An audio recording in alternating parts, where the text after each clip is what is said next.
کل آپ کے سامنے ذکر آیا تھا موت کا.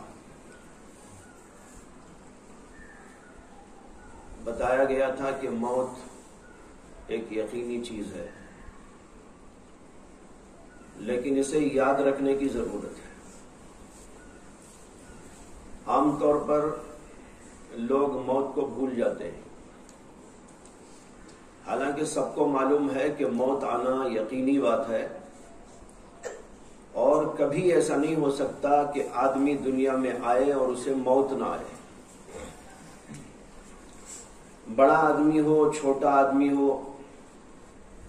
مالدار ہو، غریب ہو، مرد ہو کہ عورت ہو، پڑھا لکھا ہو یا جاہل ہو، ہر قسم کے آدمی کو موت ضرور آئے گی. یہ اتنی یقینی بات ہونے کے باوجود عام طور پر لوگ اس کو بھول جاتے ہیں، دنیا میں مصروف ہو جاتے ہیں، پڑھنے میں مصروف ہو جاتے ہیں، اور اپنی دنیا کی زندگی میں مشغول ہو جاتے ہیں، اور بھول جاتے ہیں کہ موت آنے والی ہے. اسی لیے قرآن کریم نے موت کو یاد دلایا ہے. کل نفس ذائقۃ الموت، ہر نفس کو موت کا مزہ ضرور چکھنا ہے. اور موت کوئی گھبراہٹ کی چیز نہیں ہے. موت کیا ہے؟ دراصل اللہ سے ملاقات کا ذریعہ ہے. کہتے ہیں کہ حضرت سیدنا ابراہیم خلیل اللہ علیہ السلام کی خدمت میں حضرت اسرائیل علیہ السلام تشریف لائے، اور اسرائیل علیہ السلام کی اور ان کی دوستی تھی.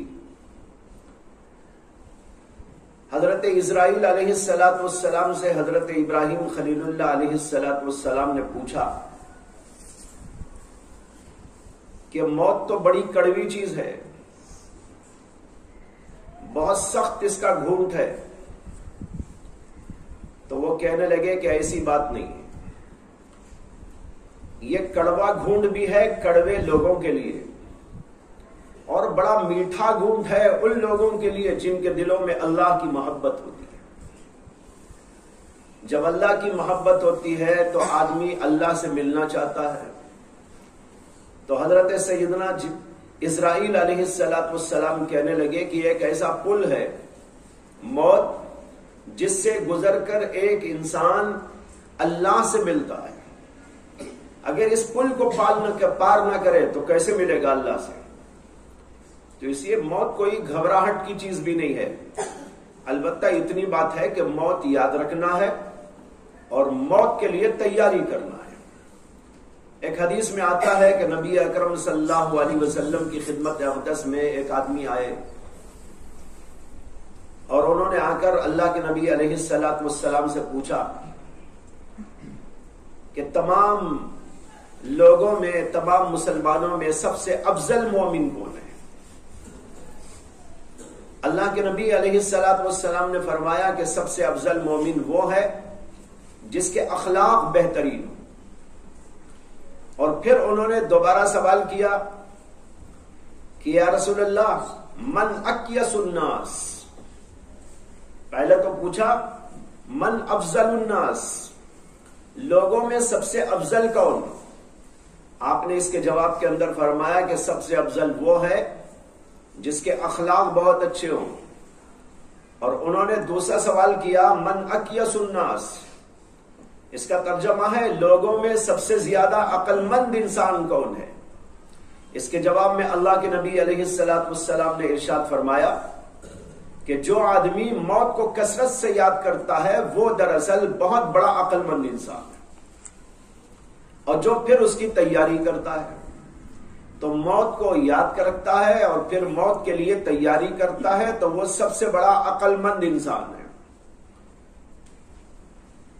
فرض کرو کہ آپ کو ایک جگہ جانا ہے، راستہ بڑا کٹھن ہے، اس کے اندر غار ہیں اور اس کے اندر جنگلات ہیں اور اس کے اندر خطرناک وادیاں ہیں.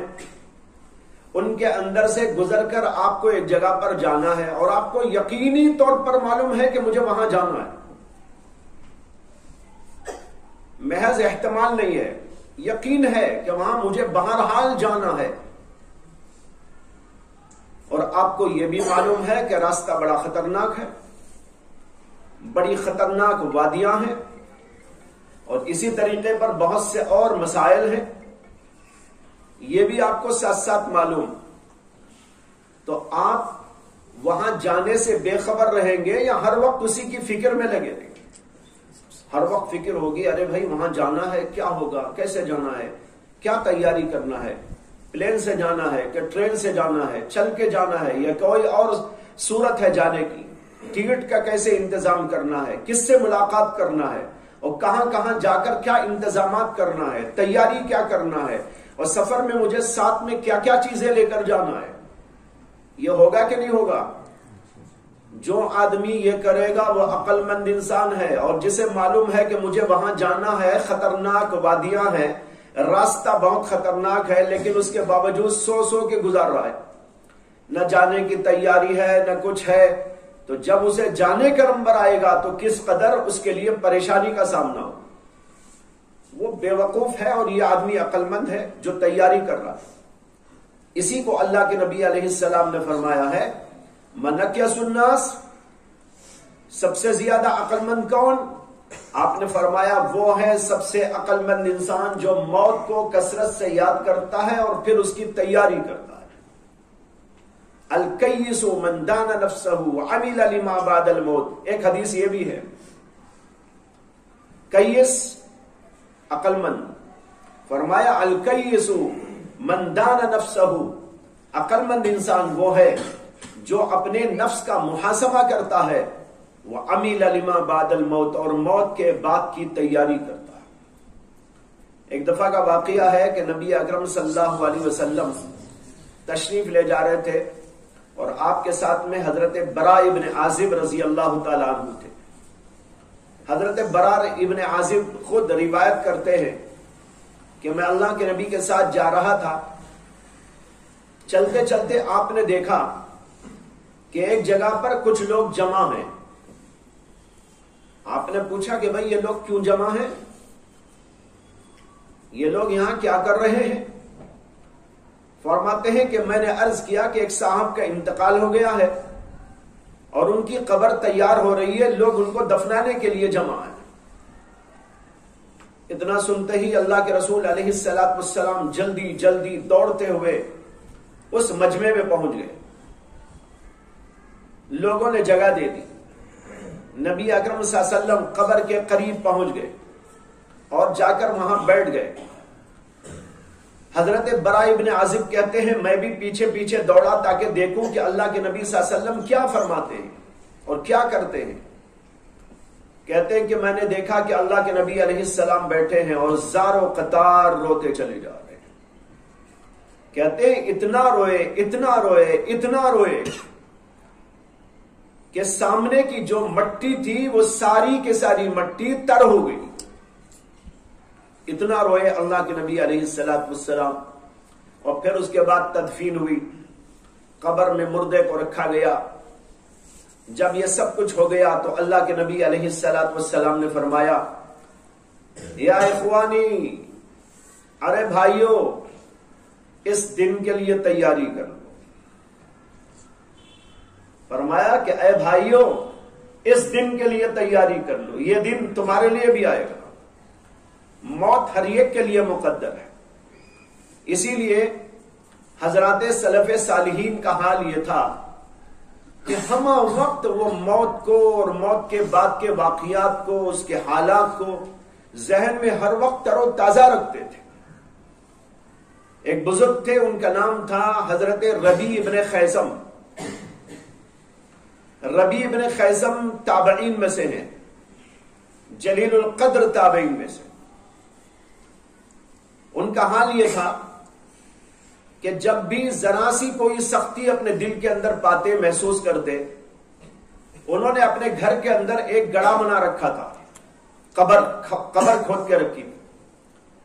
ذرا سی کوئی سختی دل کے اندر محسوس کرتے تو جا کر اس گڑھے میں بیٹھ جاتے، بلکہ لیٹ جاتے، اور اپنے نفس سے خطاب کرتے ایک دن تجھے اس گڑھے میں آنا ہے، ایک دن تجھے یہاں پر سونا ہے اور ایک دن تجھے اس طرح دفن کر دیا جائے گا، یہ کہہ کر اپنے نفس کو موت یاد دلاتے، قبر یاد دلاتے، قبر کے حالات یاد دلاتے، اور پھر اس کے بعد آیت کریمہ پڑھتے، رب ارجعون لعلی اعمل صالحا۔ یہ قرآن کریم کے اندر جملہ آیا ہے کافروں کے بارے میں کہ کافر لوگ قیامت کے میدان میں اللہ سے عرض کریں گے، رب ارجعونی، اے اللہ ہم کو ذرا واپس لوٹا دیجئے دنیا کے اندر، لعلی اعمل صالحا، ہو سکتا ہے کہ میں وہاں جا کر کچھ اچھا عمل کر کے آ جاؤں۔ لیکن اللہ جواب دیں گے ہرگز نہیں، یہاں اب واپس ہی دوبارہ نہیں ہو سکتی۔ یہ آیت کریمہ وہ پڑھتے اور کہتے رب ارجعون لعلی اعمل صالحا، اور پھر اس کے بعد قبر سے باہر آ کر اپنے نفس سے خطاب کرتے اور کہتے ارے ربی تجھے پھر دوبارہ قبر سے آنے کا موقع مل گیا ہے، اب ذرا عمل کر لے۔ دیکھ رہے ہیں، یعنی موت کو یاد کرنے کے لیے عملی مشق ہوتی تھی۔ ایسے حضرات تھے۔ عمر بن عبدالعزیز رحمت اللہ علیہ جو بہت بڑے عابد و زاہد اور عالم ہونے کے ساتھ ساتھ امیر المومنین بھی تھے، خلیفۃ المسلمین بھی تھے، نہایت درجے متقی اور پرہیزگار۔ ان کے بارے میں لکھا ہے کہ روزانہ ان کے گھر پر حضرات اہل علم کی مجلس ہوتی تھی، علماء کو، فقہا کو وہ جمع کرتے تھے۔ آج کل علماء میں، فقہا میں یہ مسئلہ ہی نہیں رہا جو وہاں ہم پڑھ رہے ہیں۔ کہتے ہیں کہ حضرات علماء اور فقہا کو جمع کرتے، پھر کیا ہوتا، فَيَتَذَاكَرُونَ الْمَوْتِ وَالْقِيَامَةِ وَالْحِسَابِ ثُمَّ يَبْكُونَ۔ اور اس کے بعد عجیب جملہ ہے روایت کے اندر کہ ثُمَّ يَبْكُونَ كَأَنَّ بَيْنَ أَيْدِيهِمْ جَنَازَةٌ۔ کیا مطلب؟ کہتے ہیں کہ حضرات علماء فقہا ان کی جمع ہوتے، ان کے ہاں مجلس لگتی اور اس کے اندر موت کا تذکرہ، قیامت کا تذکرہ، حساب و کتاب کا تذکرہ، آخرت کے احوال کا تذکرہ ہوتا۔ ثم یبکون، اور پھر سارے کے سارے رونے لگتے تھے۔ رونے کا حال کیا ہوتا تھا؟ کہتے ہیں کأن بین ایدیہم جنازہ، ایسا روتے گویا کہ ان کے سامنے کوئی جنازہ رکھا ہوا۔ یا اللہ، کیا حالت تھی، کیا کیفیت تھی۔ موت کو یاد کرنے کے لیے مجلسیں جوڑی جاتی تھی، علماء دن بھر پڑھتے ہیں، پڑھاتے ہیں، طالب علم پڑھتے رہتے ہیں، مختلف علوم فنون، اس کی بحثیں، اس کا مباحثہ، اس کا مذاکرہ چلتا رہتا ہے۔ لیکن اسی کے ساتھ ساتھ موت کا تذکرہ بھی ضروری ہے، آخرت کے احوال کا تذکرہ بھی ضروری ہے۔ دیکھو عمر بن عبدالعزیز کے ہاں مستقل مجلس جمتی تھی۔ کن کی مجلس؟ علماء کی مجلس، فقہاء کرام کی مجلس۔ اس کے اندر تذکرہ کیا ہوتا تھا؟ یتذاکرون الموت، موت کا تذکرہ، والقیامہ، قیامت کا تذکرہ، حساب اور کتاب کا، حشر و نشر کا تذکرہ، اور پھر روتے، ایسا روتے گویا کے سامنے جنازہ رکھا ہو۔ عمر بن عبدالعزیز رحمت اللہ علیہ جن کا ذکر آیا، ان کی ایک اور بات یاد آ گئی کہ ایک بار ان کی خدمت میں مشہور تابعی بزرگ محمد بن کعب القرظی تشریف لائے، حاضر ہوئے۔ تو عمر بن عبدالعزیز کے ساتھ بیٹھ کر بات چیت کر رہے تھے، کرتے کرتے ان کو گھور کر دیکھنے لگے۔ یعنی عمر بن عبدالعزیز کو گھور کے ایسا دیکھ رہے، اور روایت میں لکھا ہوا ہے کہ رتی برابر پلک بھی نہیں جھپک رہے تھے، ٹکٹکی باندھ کے ان کو دیکھ رہے۔ تو عمر بن عبدالعزیز کی نگاہ ان کے اوپر پڑ گئی، دیکھا تو مجھے ٹکٹکی باندھ کے دیکھ رہے۔ پوچھا کہ یا کعب، کیا قصہ ہے؟ تم تو کبھی ایسا مجھے گھور کے نہیں دیکھتے تھے، آج کیوں دیکھ رہے ہو؟ تو انہوں نے کہا کہ امیر المومنین، میں گزشتہ بار آپ کی خدمت میں آیا تھا تو آپ کو میں نے دیکھا تھا کہ موٹے، تگڑے، تازے، لیکن اب میں دیکھ رہا ہوں تو آپ نحیف اور دبلے اور پتلے ہو گئے ہیں، رنگ پورا آپ کا ختم ہو گیا ہے، آپ کا وہ حسن کیا ہوا، وہ جمال کیا ہوا، وہ آپ کی جو ہے صحت کیا ہوئی، ان سب چیزوں پر میں تو اثر دیکھ رہا ہوں، اس لیے میں تعجب کے ساتھ آپ کو دیکھ رہا ہوں۔ اس پر حضرت عمر بن عبدالعزیز نے کیا جواب دیا؟ عمر بن عبدالعزیز کہنے لگے اچھا اس لیے تم دیکھ رہے ہو، ارے بھائی تم اس وقت میں مجھے دیکھو گے تو کیا ہوگا تمہارا حال جبکہ مجھے قبر میں دفن کر دیا گیا ہوگا، کیڑے مکوڑے نے میرے جسم کو کھا لیا ہوگا، جسم پورا سڑ گیا اور گل گیا ہوگا، جب تم مجھے وہاں دیکھو گے تو کیا کرو؟ کیا عجیب اللہ کے بندے ہیں، ان کو پوچھنے والا پوچھ رہا ہے کہ حضرت آپ دبلے کیوں ہو گئے، پتلے کیوں ہو گئے، آپ کا حسن و جمال اڑ کیوں گیا، آپ کا رنگ یوں فخ کیوں ہو گیا؟ جواب اس کا کچھ نہیں، یہ ہے ارے یہی تو دیکھ رہے ہیں، ایک زمانہ وہ بھی آئے گا کہ قبر میں ہوں گا۔ یعنی قبر اتنی یاد ہے، اس قدر یاد ہے کہ ہر وقت ہر لمحہ ان کے ذہن کے اندر یہ تر و تازہ ہے۔ یہی حال تمام اکابر کا تھا، موت کو یاد کرتے تھے، قبر کو یاد کرتے تھے، حشر کو یاد کرتے تھے، وہاں کے احوال کو یاد کرتے تھے۔ آپ نے نام سنا ہوگا امام طاؤس کا، امام طاؤس ابن عباس کے شاگردوں میں ہے اور اجل تابعین میں ان کا شمار ہوتا ہے۔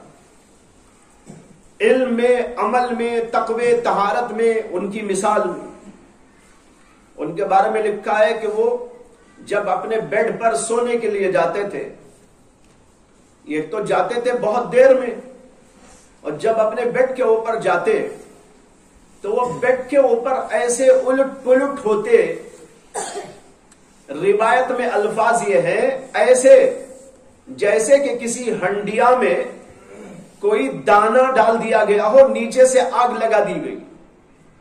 آپ نے دیکھا ہوگا اگر توے کے اوپر ایک دانہ ڈال دیں کیا کرے گا؟ ناچے گا وہ، یوں یوں یوں یوں۔ کہتے ہیں کہ وہ اپنے بیڈ کے اوپر ایسے ہی جو ہے ہلتے پریشانی کے عالم میں، اور پھر کچھ ہی دیر کے بعد اچانک لپک کے اٹھ کے بیٹھ جاتے اور پھر نماز شروع کر دیتے، یہاں تک کہ فجر تک ذکر میں، اذکار میں، نماز میں مشغول ہو جاتے، اور یوں کہتے عابدین کی نوم، عابدین کی نیند جہنم کے تذکرے نے اڑا دی۔ یعنی جہنم ان کو یاد آ گئی، سوتے سوتے جہنم یاد آ گئی، یاد آتے ہی اٹھ کے بیٹھ گئے اور ذکر اذکار میں مشغول ہو گئے، اللہ کی یاد کے اندر اپنے آپ کو لگا دیا، اور یہ جملہ کہتے تھے کہ عابدین کی نوم اور ان کی نیند جہنم کے تذکرے نے اڑا دی۔ حضرت سفیان ابن سعید ثوری بڑے جلیل القدر امام گزرے ہیں، جہاں پر وہ حدیث کے امام تھے وہیں پر تصوف کے امام بھی تھے۔ ان کے بارے میں لکھا ہوا ہے کہ ان کے سامنے ان کی مجلس میں کبھی موت کا ذکر آ جاتا تو پھر 2-3 دنوں تک کھانا بند ہو جاتا، کھانا ہی نہیں کھاتے، کھانا پیش کیا جا رہا ہے، کہتے نہیں بھائی رکھ لو۔ کہتے ہیں کہ موت کے تذکرے پر کئی دنوں تک کسی چیز سے متمتع نہ ہوتے۔ عبد الرحمن بن مہدی ان کے شاگرد ہیں، وہ کہتے تھے کہ میں ان کی راتوں کا مراقبہ کرتا تھا، یعنی دیکھتا تھا کہ ان کی رات کیسے گزرتی ہے۔ کہتے ہیں کہ بس ذرا سا سوتے اور آنکھ جھپکتے اور پھر اٹھ کر بیٹھ جاتے اور زور زور سے چیخنے لگتے، ہائے جہنم، ہائے جہنم، جہنم کو یاد کر لیتے اور ان کی نیند اڑ جاتی۔ یہ واقعات بتا رہے ہیں کہ اہل علم اور صوفیاء کرام، بزرگان کرام، سلف صالحین موت کو اور موت کے بعد کے حالات کو کس طرح اپنے ذہنوں کے اندر تازہ رکھتے تھے۔ یہ میں نے کچھ واقعات جو آپ کو سنائے، ذہن میں رکھو اسے، اور بار بار اس کا مذاکرہ کرو اور ایک دوسرے کو سنایا کرو، ایک دوسرے سے شیئر کرو، یہ بات ہے فلاں کی، یہ بات ہے، تاکہ ہمارے ذہنوں کے اندر بھی یہ بات پیوست ہو جائے اور ہمارا بھی حال ایسا ہو کہ ہم موت کو ہم وقت یاد رکھ سکیں، اور یاد رکھنے کا نتیجہ یہ ہوگا کہ آدمی گناہوں کے قریب بھی نہیں جائے۔ گناہ کیوں کرتا ہے؟ موت یاد نہیں۔ گناہ کرنے والا موت کو یاد کر لے تو کیا گناہ کر سکتا ہے؟ سوچ کے دیکھو، موت سامنے ہو اور اسے یقین ہو اور پتہ نہیں کب موت آ جائے، یہ اس کے دل کے اندر بات موجود ہو، وہ گناہ کی طرف مائل کیسا ہوگا؟ گناہ کرنے کی جرت کیسے کرے گا؟ گناہ اسی لیے ہوتا ہے کہ انسان موت سے غافل ہو جاتا ہے۔ تو بہرحال کل موت کی بات آئی تو اس پر یہ کچھ باتیں آج مجھ کو یاد آ گئی، اور کل میں نے آپ کے سامنے عبداللہ بن مسعود رضی اللہ عنہ کا قول ذکر کیا تھا، جس کے اندر موت کا انہوں نے ذکر کیا، موت اچانک آ جائے گی۔ انہوں نے لوگوں کو اس کی طرف متوجہ کیا، اور اسی لیے میں نے بھی یہ واقعات اور کچھ چیزیں آپ کے سامنے پیش کر دی تاکہ ہمارے ذہنوں کے اندر یہ بات اچھی طرح پیوست ہو جائے۔ وآخر دعوانا ان الحمد للہ رب